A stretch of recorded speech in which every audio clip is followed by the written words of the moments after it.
ഭക്തിയും കൃഷിയും സമന്വയിപ്പിച്ച പൂജാരി അഖിലിന്റെ ചെത്തിപ്പാടം ശ്രദ്ധേയമാകുന്നു.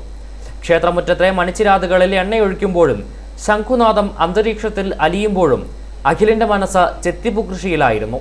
പെരുവ കാരിക്കോട് ലൈബ്രറിക്ക് സമീപം താമസിക്കുന്ന ക്ഷേത്രം ശാന്തിക്കാരനായ അഖിലിന് ശ്രീകോവിലിനുള്ളിലെ കർപ്പൂരഗന്ധമുള്ള ശാന്തതയും ശ്രീനാരായണ ഗുരുദേവന്റെ മുന്നിലെ മന്ത്രോച്ചാരണങ്ങളും കഴിഞ്ഞാൽ ഏറ്റവും പ്രിയപ്പെട്ടത് സ്വന്തം കൈകളാൽ വിരിയിച്ചെടുത്ത ചെത്തിപ്പാടമാണ്. ഒരു സാധാരണ പൂജാരിയിൽ നിന്ന് അഖിലിനെ വ്യത്യസ്തനാക്കുന്നത് ചെത്തിപ്പൂ കൃഷിയാണ്. പൂജയ്ക്കാവശ്യമായ തുളസിയും ചെത്തിയും സ്വന്തം പറമ്പിൽ നിന്ന് തന്നെ പറിച്ചെടുക്കണമെന്നൊരു നിർബന്ധം അഖിലിന് പണ്ടേ ഉണ്ടായിരുന്നു. എന്നാൽ ഇന്ന് കാണുന്ന രീതിയിലേക്ക് അതൊരു വലിയ കൃഷിയായി മാറിയതിന് പിന്നിൽ ഒരു കഥയുണ്ട്. മിക്ക ക്ഷേത്രങ്ങളിലും അന്യ സംസ്ഥാനങ്ങളിൽ നിന്ന് വരുന്ന രാസവസ്തുക്കൾ തളിച്ച മല്ലികപ്പൂക്കളും വാടാമല്ലികളുമാണ് മാല കെട്ടാൻ ഉപയോഗിച്ചിരുന്നത്. ദേവന് ചാർത്താൻ വിഷാംശമില്ലാത്ത നമ്മുടെ സ്വന്തം നാട്ടുപൂക്കൾ വേണമെന്ന അഖിലിന്റെ ആഗ്രഹമാണ് ഇതിന് വഴിത്തിരിവായത്. ദേവന് അർപ്പിക്കുന്നത് ഏറ്റവും ശുദ്ധമായതായിരിക്കണം. പ്രകൃതിയുടെ നിഷ്കളങ്കമായ ഭാവമാണ് പൂക്കൾ. അതിൽ വിഷം കലരാൻ പാടില്ല. അങ്ങനെയാണ് അഖിൽ തന്റെ വീടിനോട് ചേർന്നുള്ള 35 സെന്റ് സ്ഥലത്ത് ചെത്തിപ്പൂ കൃഷി ആരംഭിക്കുന്നത്. തുടക്കത്തിൽ പലരും നെറ്റിച്ചുളിച്ചു. കടും ചുവപ്പ് നിറങ്ങളിലുള്ള നാടൻ ചെത്തിത്തൈകൾ തേടിപ്പിടിച്ചു നടുമ്പോൾ ഇതൊരു വിജയമാകുമെന്ന് ആരും കരുതിയിരുന്നില്ല. തപസ്യയായി മാറിയ ദിനചര്യകൾ വെള്ളിനൂൽ പോലെ പെയ്യുന്ന മഞ്ഞിൽ കുളിച്ചു നിൽക്കുന്ന ചെത്തിമൊട്ടുകളെ തലോടുമ്പോൾ അതൊരു തപസ്യയായി അഖിലിന് തോന്നും. അഖിലിന്റെ ഒരു ദിവസം തുടങ്ങുന്നത് പുലർച്ചെ 4 മണിക്കാണ്. രാവിലെ ക്ഷേത്രത്തിലെ പൂജാകർമ്മങ്ങൾക്ക് ശേഷം ചെത്തിപ്പാടത്തെ പരിചരണം, നനയ്ക്കലും ജൈവവളം ചേർക്കലും. വൈകുന്നേരം വീണ്ടും ക്ഷേത്രത്തിലേക്ക്. മന്ത്രങ്ങൾ ഉരുവിട്ട് ശീലിച്ച കൈകൾ കൊണ്ട് മണ്ണെറിഞ്ഞ് പണി തുടങ്ങിയപ്പോൾ പ്രകൃതിയും അനുഗ്രഹിച്ചു.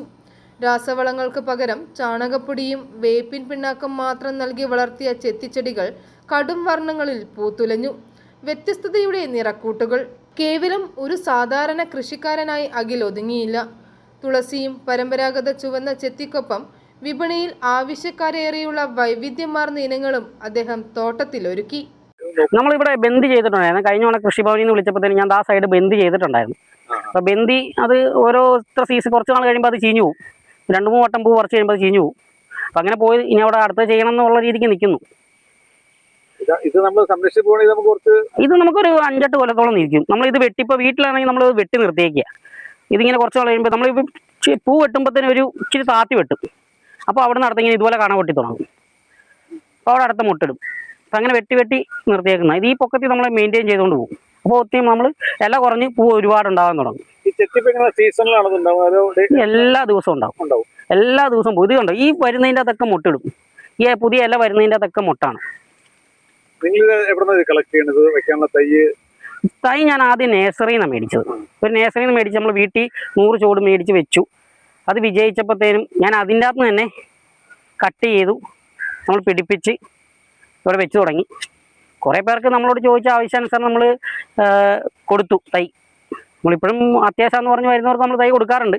പിടിപ്പിച്ച് ഇത് പിടിച്ചു വരാനായിട്ട് ഒരു മാസം 1.5 മാസത്തോളം താമസമുണ്ട് ഇതിൻ്റെ തൈ പിടിച്ചു വരാനായിട്ട്. ആ പ്രദേശത്തെ പ്രധാന ക്ഷേത്രങ്ങളിലെല്ലാം മാല കെട്ടാൻ പോകുന്നത് അഖിലിന്റെ തോട്ടത്തിലെ ശുദ്ധമായ ചെത്തിപ്പൂക്കളാണ്. പൂജാരിയായ കൃഷിക്കാരനിൽ നിന്ന് പൂക്കൾ വാങ്ങാൻ ആളുകൾക്ക് ഒരു പ്രത്യേക വിശ്വാസവുമായിരുന്നു. ഇതിനെല്ലാം താങ്ങും തണലുമായി കൂടെ പിതാവ് ഭദ്രനുമുണ്ട്. ഇത് നമ്മൾ കമ്പനി ജോലി കഴിഞ്ഞ് അപ്പോൾ വിപിൻ മോനൊരു അമ്പലത്തിൽ ഒരു ജീവനക്കാരനാണ്. അപ്പോൾ അവൻ്റെ ഐഡിയ ആണ് പിന്നെ ഇങ്ങനെ കൃഷി തുടങ്ങിക്കോളാൻ പറഞ്ഞത്. പിന്നെ മൂത്ത മകൻ ഒരു ചേട്ടൻ, പിന്നെ മൂത്ത മകൾ, എനിക്ക് 3 മക്കളാണ്. അപ്പോൾ ആ മൂത്ത മകളും ഈ 3 മക്കളും എനിക്ക് സപ്പോർട്ട് ചെയ്യുന്നത്, വൈഫും എനിക്ക് സപ്പോർട്ട് ചെയ്യുന്നത്. അപ്പോൾ ഈ പരിപാടി തുടങ്ങിയപ്പോഴാണ് ഇവൻ്റെ ആ മേഖല നോക്കുമ്പോൾ ഈ പരിപാടി അപ്പോൾ അമ്പലം ജീവനക്കാരനല്ലേ. അപ്പോൾ അമ്പലത്തിൽ പൂക്കൾ വേണം, പിന്നെ കടകളിൽ വേണം, അതിൽ ഏതെങ്കിലും വീടുകളിൽ ആവശ്യമുള്ളവ വേണം, പിന്നെ ഒരു അങ്ങനെ പലർക്കും അതെ. അപ്പോൾ ഇത് ഇപ്പം നമുക്ക് തികയുന്നില്ല, ഞങ്ങൾ വിൽക്കുക. അപ്പോൾ ഇത് പിന്നെ ഇതിൽ ഒത്തിരി പണികളൊക്കെ ഉണ്ട്. ഒരുപാട് പേരെന്നെ വിളിച്ച് ഇങ്ങനെ തൈകൾ തരുന്നുണ്ടോ, തൈകൾ തരാമോ, അല്ലെങ്കിൽ ഇത് ഒന്ന് വെച്ച് തരാമോ എന്ന്. അപ്പം ഏതെങ്കിലും വീട്ടുകാർക്കൊക്കെ വന്ന 2 തൈകളൊക്കെ നമ്മൾ വെച്ച് കൊടുക്കും. ഒരു പുതിയ വീടൊക്കെ പണിയുണ്ട്. തൈ വെക്കാൻ നമുക്ക് മുതലാവില്ല. അത് തൈ നമ്മൾ വെച്ച് പോയി 100 രൂപയോളം ആകും. അപ്പം അതിൻ്റെ ഇത് നമുക്ക് ബുദ്ധിമുട്ടാണ്. നമ്മൾ ഇതുകൊണ്ട് തന്നെ പിന്നെ തുളസിയും കൂടി വെക്കുക. ഈ തുളസിപ്പൂവിൻ്റെ പരിപാടിയുണ്ട്.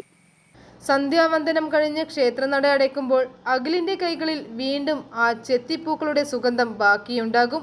മന്ത്രങ്ങൾ പുസ്തകത്തിൽ മാത്രമല്ല മണ്ണിന്റെ മാറിലും എഴുതാമെന്ന് തെളിയിക്കുകയാണ് ഈ ചെറുപ്പക്കാരൻ ശ്രീകോവിലിലെ പൂജാവേളയിൽ ദേവന്റെ പാദങ്ങളിൽ അർപ്പിക്കുന്ന ഓരോ ചെത്തിപ്പൂവിലും അഖിലിന്റെ കഠിനാധ്വാനത്തിന്റെ വിയർപ്പ് തുള്ളികളും പ്രകൃതിയോടുള്ള പ്രണയവും അടങ്ങിയിരുന്നു.